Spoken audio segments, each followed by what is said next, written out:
Welcome students. तो आज हम बजट का एक न्यू कॉन्सेप्ट समझेंगे जिसे हम शून्य आधारित बजट कहते हैं या जीरो बेस्ड बजटिंग भी कहते हैं।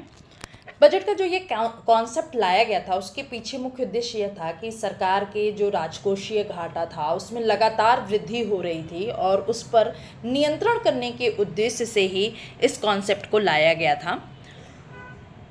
जैसा कि इसके नाम से स्पष्ट है कि शून्य आधारित बजट, यानी जब हम बजट बनाएंगे वर्तमान अवधि में तो विगत वर्षों के आंकड़ों यानी पास्ट के जो डेटा हैं उनको आधार न मानकर शून्य को आधार मानते हुए हम बजट का निर्माण करेंगे या राजकोषीय घाटों पर नियंत्रण लगाने के में सहायक है।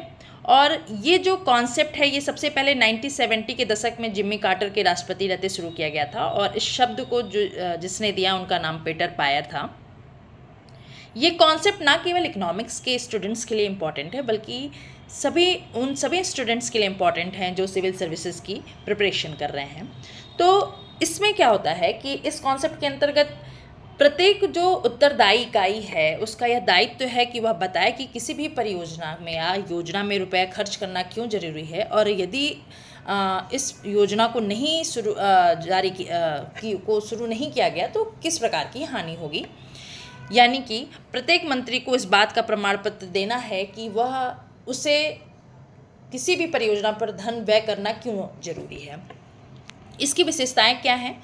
इसमें प्रत्येक विभाग के लिए उद्देश्यों का निर्धारण कर दिया जाता है। दूसरा, संसाधनों के आवंटन और कार्यान्वयन के प्रत्येक स्तर पर कार्यक्रम का मूल्यांकन किया जाता है। इसके लाभ क्या हैं?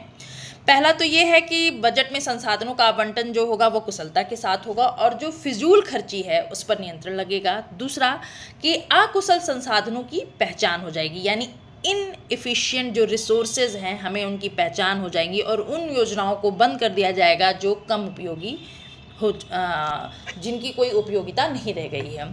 और इससे क्या फ़ायदा होगा कि अर्थव्यवस्था की जो फंक्शनल या क्रियात्मक कार्यक्षमता है उसमें वृद्धि होगी। और दूसरा इम्पॉर्टेंट पॉइंट क्या है कि इससे हमें ये पता चल जाएगा कि कौन से क्षेत्र अर्थव्यवस्था के लिए आर्थिक विकास को बढ़ाने के लिए अत्यंत महत्वपूर्ण हैं, उन पर सरकार क्या करेगी, रिसोर्सेज का एलोकेशन करेगी। इसमें जिम्मेदार इकाई की जवाबदेही में वृद्धि होती है। ठीक, अब इसमें कुछ कमियां भी हैं। पहला तो ये बहुत ही खर्चीली और देरी करने वाली प्रक्रिया है, इसमें बहुत अधिक समय लगता है। दूसरा, यह अल्पकालिक योजनाओं को बढ़ावा देता है जबकि कुछ जो निवेश होते हैं वो दीर्घकाल में ही परिणाम देते हैं, यानी दीर्घकालीन परियोजनाओं को ये महत्व नहीं देता है।